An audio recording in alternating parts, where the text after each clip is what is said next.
Hello শিক্ষার্থী বন্ধুরা, তোমরা সবাই কেমন আছো? বিডি অনলাইন টিউশন ইউটিউব চ্যানেলের সাথে আমি মিস্টার রবিন। তো শিক্ষার্থী বন্ধুরা, আজ আমি তোমাদের সামনে হাজির হয়েছি বেসিক গ্রামার নিয়ে আলোচনা করব। কারণ এই বেসিক গ্রামার তুমি যদি না জানো তাহলে তুমি গ্রামারের কিছুই বুঝবে না। যেমন একটা বিল্ডিং এর যদি প্রথমে ফাউন্ডেশন না করে অর্থাৎ একতলা কমপ্লিট না করে তাহলে কিন্তু দুইতলা করা যায় না। ঠিক একইভাবে বেসিক গ্রামার ছাড়া article, preposition, narration, background, verb আরো যে গ্রামারগুলো আছে তুমি কিছুই বুঝবে না। অনেক টিচারও বেসিক যে গ্রামার থাকে এগুলোকে ইগনোর করে আর তোমরা শিক্ষার্থীরা শিখতে চাও না। কিন্তু আমি তোমাদের কাছে বিনীতভাবে অনুরোধ করতেছি যে তোমরা আগে প্রথমে বেসিক গ্রামার শিখবা। বেসিক গ্রামার শিখলে এরপরে কোনো গ্রামারে তোমাদের সমস্যা থাকবে না।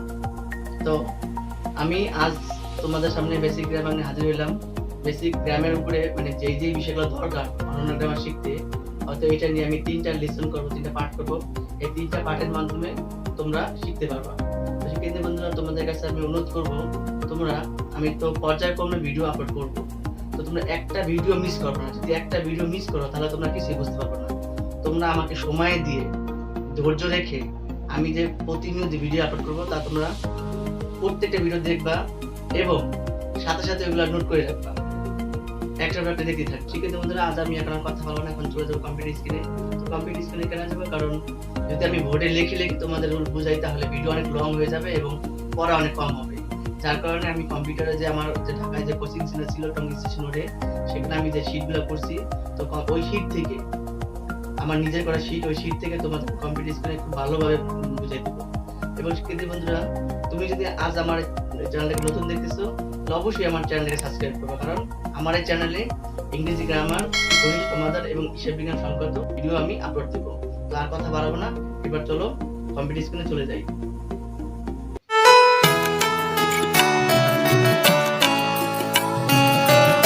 বিসমিল্লাহির রহমানির রহিম। তো শিক্ষার্থী বন্ধুরা, আমি কম্পিউটার স্ক্রিনে চলে আসছি। তোমরা সবাই খাতা কলম নিয়ে বসে পড়ো, কারণ আমি যখন যে পড়াটা বুঝাবো বা বলবো তোমরা সাথে সাথে তা খাতায় নোট করে নিবে, তাহলে ইনশাআল্লাহ আশা করি কোনো সমস্যা হবে না। তো চলো তাহলে পড়া শুরু করা যাক। এই যে শিক্ষার্থী বন্ধুরা, আমি পড়ার ড্যাশবোর্ডে চলে আসলাম। তো আমি তোমাদের বোঝানোর সুবিধার্থে প্রথমে এই ড্যাশবোর্ডটি একটু বড় করে নিচ্ছি, একটু বেশি বড় হয়ে গেল। তো আশা করি এতটুকুই হয়ে যাবে। তো এটা হলো আমি যে তোমাদের বেসিক গ্রামার শেখাবো তার কভার পেজ। কারণ আমি যখন টঙ্গীতে কোচিং চালাইতাম, তো যখন স্টুডেন্টদের শীট দিতাম, তো এইভাবে আমি সেই শীটটা এইটা শুধু আমার ওই কোচের নামটা চেঞ্জ করে আমি এখন তোমরা যে কোচে আমার এই যে টিউশনের যে নামটা দেখতেছো শুধু এইটা আমি দিয়ে দিচ্ছি আর কি।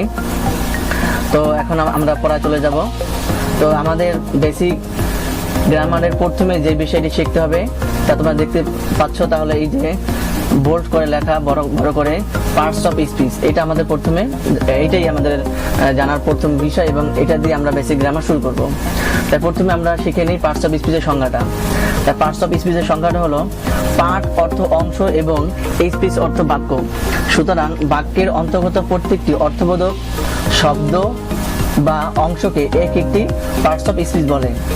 যেমন Robin teaching home is the best coaching in the Gopalpur. তো শিক্ষার্থী বন্ধুরা, এই সেন্টেন্সটিতে প্রত্যেকটি ওয়ার্ডেই এক একটি parts of speech. Parts of speech 8 প্রকার, যথা নাউন। নাউন কি? নাউন হলো নাম, রবিন, নজরুল, জাহিদ, রিয়া ইটিসি যে কোনো নাম এটা হইতে পারে। প্রোনাউন মানে সর্বনাম। নাউনের পরিবর্তে যে ওয়ার্ড বা শব্দ ব্যবহৃত হয় তাকে প্রোনাউন বলে। শিক্ষার্থী বন্ধুরা, তোমরা একটা বিষয় মনে রাখবা, যেগুলো নাউন তার বিপরীতে যে শব্দ থাকবে, নাউনের বিপরীতে আমরা যে শব্দগুলো ব্যবহার করি না কেন ওইগুলাই প্রোনাউন। যেমন এখানে দেখো, I, me, my, we, us, our, you, your, he, she, him, his, her, it, they, them, their, this, that, this, those, somebody, who, which, what, etc. তো এইগুলো আমাদের প্রোনাউন। তারপর 3 নং হলো অ্যাডজেক্টিভ, বিশেষণ। তো অ্যাডজেক্টিভ কাকে বলে? সেটা হলো যে ওয়ার্ড দ্বারা কোনো নাউন বা প্রোনাউনের দোষ, গুণ, অবস্থা, সংখ্যা, পরিমাণ, ভালো মন্দ ইত্যাদি প্রকাশ পায় তাকে অ্যাডজেক্টিভ বলে। শিক্ষার্থী বন্ধুরা, মানে অ্যাডজেক্টিভ মূলত সেটাই যেটার মাধ্যমে তুমি কারো প্রশংসা করবা, কারো বদনাম বা দোষ বলবা, বা একটা সংখ্যা নির্ণয় করবা, পরিমাণ নির্ণয় করবা, এগুলা মূলত অ্যাডজেক্টিভ। যেমন আছে যেমন ব্যাড, গুড, 100, 1 কেজি। তাহলে এই ব্যাড দ্বারা কি বোঝায়? খারাপ। আমরা কারো বিষয়ে খারাপ মন্তব্য করলাম। গুড দ্বারা কি মনে করি? ভালো, মানে কারো বিষয়ে আমরা প্রশংসা করলাম। 100 সংখ্যা, 1 কেজি এটা হলো কি? পরিমাণ। আচ্ছা, এরপর হলো কি? 4 নং ভার্ব মানে ক্রিয়া। যে ওয়ার্ড বা শব্দ দ্বারা কোনো কিছু করা, যাওয়া, খাওয়া, হওয়া ইত্যাদি বোঝায় তাকে ভার্ব বলে। যেমন do, went, want, drink, eat, go, work, come, etc. এই হলো আমাদের ভার্ব, ভার্ব এটা বলে। তারপর হলো কি 5 নং অ্যাডভার্ব, ভার্ব বিশেষণ। যে ওয়ার্ড কোনো অ্যাডজেক্টিভ, ভার্ব বা অপর কোনো অ্যাডভার্বকে বিশেষিত করে তাকে অ্যাডভার্ব বলে। 6 নং হলো প্রিপোজিশন, সম্বন্ধসূচক অব্যয়। প্রি পূর্ব এবং প্লাস পজিশন অবস্থান, মানে প্রি অর্থ পূর্ব প্লাস পজিশন অর্থ হলো অবস্থান। সুতরাং যে ওয়ার্ড কোনো নাউন বা প্রোনাউনের পূর্বে বসে সেন্টেন্সের অন্য ওয়ার্ডের সাথে সেই নাউন বা প্রোনাউনের সম্পর্ক নির্দেশ করে তাকে প্রিপোজিশন বলে। যেমন to, with, of, between, beside, on, at, into, below, under, above, from, behind, etc. তারপর হলো 7 নং কি? কনজাংশন, অর্থাৎ সংযোজিত অব্যয়। যে ওয়ার্ড একাধিক ওয়ার্ড বা সেন্টেন্সকে যুক্ত করে তাকে কনজাংশন বলে। যেমন এন্ড, বাট, অর, দো, বিকজ, ইয়েট, অ্যাজ ইত্যাদি। 8 নং কি হলো? ইন্টারজেকশন, আবেগসূচক অব্যয়। যে ওয়ার্ড হর্ষ, বিষাদ, দুঃখ, বিস্ময়, ঘৃণা, ভয় ইত্যাদি মনের আবেগ বা আত্মিক ভাব প্রকাশ করে তাকে ইন্টারজেকশন বলে। যেমন আহ, ও, ব্রাভো, ফাই, ইটিজি। তো শিক্ষার্থী বন্ধুরা, এই হলো আমাদের পার্টস অফ স্পিচ। তো তোমরা এই বিষয়গুলো যদি জানো, এখন হয়তো তোমাদের ফিল হইতে পারে যেগুলো আমাদের কি কাজে লাগবে, কিন্তু যখন আমরা মূল গ্রামারে চলে যাবো ধীরে ধীরে ইনশাআল্লাহ আমরা সমস্ত গ্রামারই শেখাবো।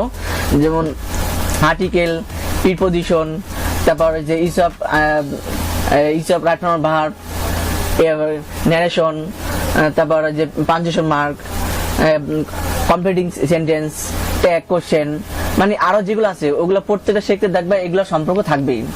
তো তোমরা খুব ভালোভাবে শিখবা। তো বন্ধুরা, এখন আমরা শিখবো প্রোনাউন। প্রোনাউন অর্থ সর্বনাম। তো প্রথমে আমরা প্রোনাউনের সংখ্যাটা শিখে নিই। নাউন বা প্রোনাউন জাতীয় শব্দের পরিবর্তে যে ওয়ার্ড ব্যবহৃত হয় তাকে প্রোনাউন বলে। Classification of pronoun. Pronoun may be divided into the following 8 classes. Pronoun সাধারণত 8 প্রকার। প্রথমে কি হলো? Personal pronoun. পার্সোনাল প্রোনাউনগুলো কি কি? I, they, thee, you, he, she, it, hers, ours, etc. পরে হলো তোমার demonstrative pronoun, this, that, this, those, such, so, etc. 3 নম্বর হলো relative pronoun, who, which, what, that, as, whoever, whatever, whichever, etc. 4 নম্বর হলো interrogative pronoun, who, which, what, when, whom, why, etc.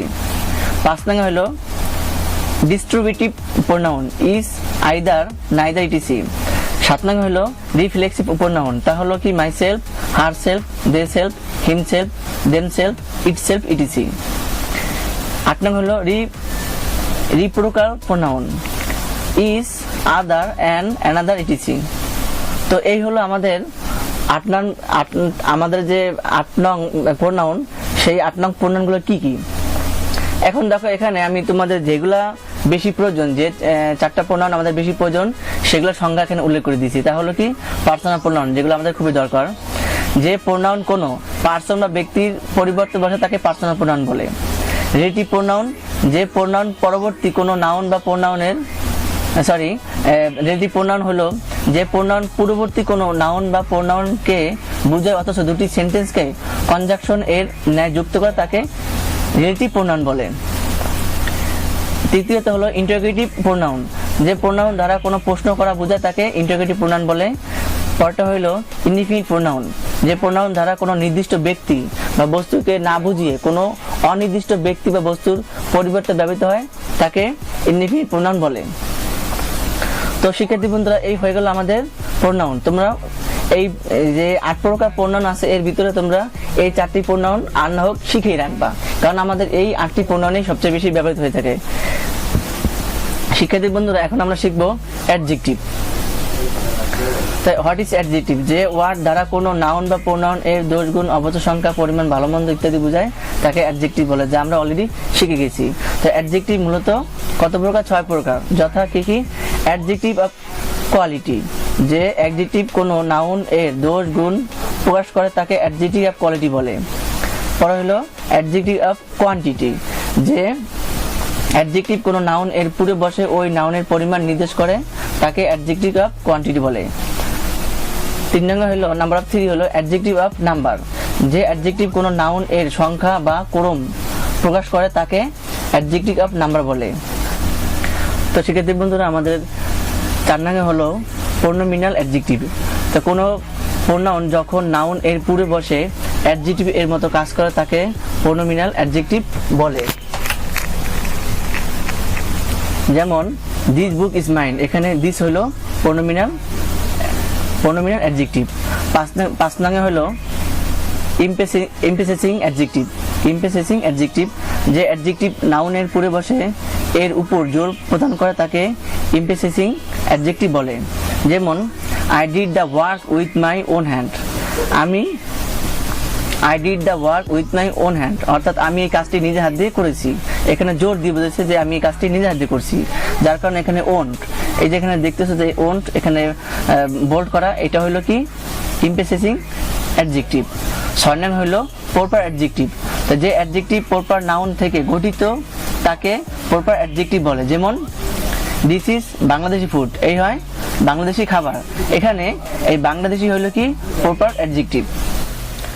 তো শিক্ষার্থী বন্ধুরা, এখন আমরা শিখবো অ্যাডভার্ব। তো চলো প্রথমে আমরা অ্যাডভার্বের সংখ্যাটা জেনে নিই। যে ওয়ার্ড কোনো অ্যাডজেক্টিভ, ভার্ব বা অপর কোনো অ্যাডভার্বকে বিশেষিত করে তাকে অ্যাডভার্ব বলে। অ্যাডভার্ব 8 প্রকার, যথা অ্যাডভার্ব অফ টাইম। তো অ্যাডভার্ব অফ টাইমগুলো কি কি তা আমরা প্রথমে এখন জানবো। তো অ্যাডভার্ব অফ টাইমগুলো হলো now, then, before, since, ago, already, always, seldom, often, once, twice, thrice, again, soon, late, afterwards, yesterday, today, tomorrow, daily, early, comfortably, frequently, presently, immediately, instantly, etc.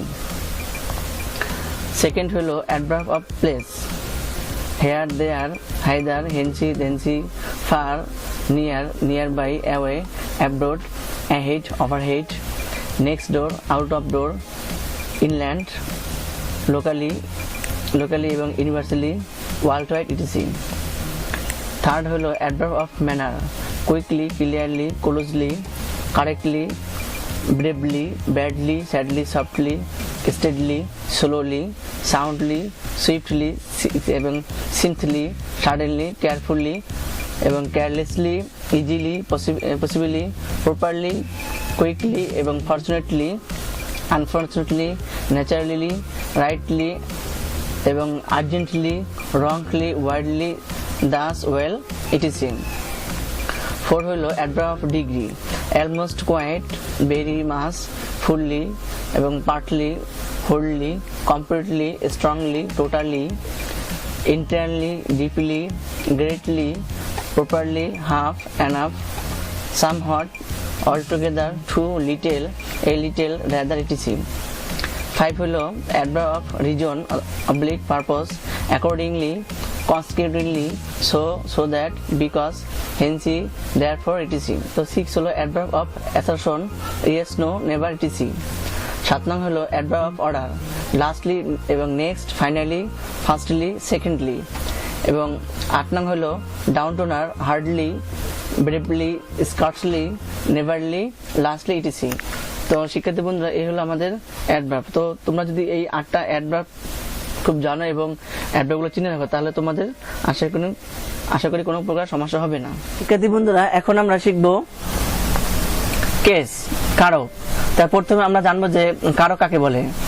The case, কোন sentence এ ভার্বের সাথে sentence এর noun, pronoun বা অন্যান্য ওয়ার্ডের যে সম্পর্ক তাকে কেস বা কারক বলে। কেস প্রধানত 4 প্রকার। প্রথম হলো কি নমিনেটিভ কেস, যে নাউন বা প্রোনাউন সেন্টেন্সের ভার্বের কাজ পরিচালনা করে তাকে নমিনেটিভ কেস বলে। যেমন মিম স্লিপস এবং শি লাভস, এখানে শি এবং মিম হলো নমিনেটিভ কেস। তারপর 2 নং হলো অবজেক্টিভ কেস, যখন কোনো নাউন বা প্রোনাউন কোনো ভার্ব বা প্রিপজিশনে এর অবজেক্ট হিসেবে ব্যবহৃত হয় তখন ওই নাউন বা প্রোনাউনকে অবজেক্টিভ কেস বলে। যেমন he is writing a letter, এখানে এ লেটার হলো কি objective case. Dipu helps the girl, এখানে দ্য গার্ল হলো কি অবজেক্টিভ কেস। পসেসিভ কেস, যখন কোনো নাউন বা প্রোনাউন অপর কোনো নাউন বা প্রোনাউনের সাথে সম্পর্ক স্থাপন করে তখন তাকে পসেসিভ কেস বলে। যেমন দিস ইজ শাওনস বুক, এখানে শাওনসটা হলো possessive case. He is Nazrul's brother, এখানে যে নজরুলস হলো পসেসিভ কেস। ভোকেটিভ কেস, যে নাউনকে সম্বোধন করে কোনো কিছু বলা হয় তাকে ভোকেটিভ কেস বলে। যেমন শাওন কাম হেয়ার, এখানে শাওনটা হলো কি ভোকেটিভ কেস। এবং ফ্রেন্ডস লিসেন টু মি, এখানে ফ্রেন্ডসটা হলো কি ভোকেটিভ কেস।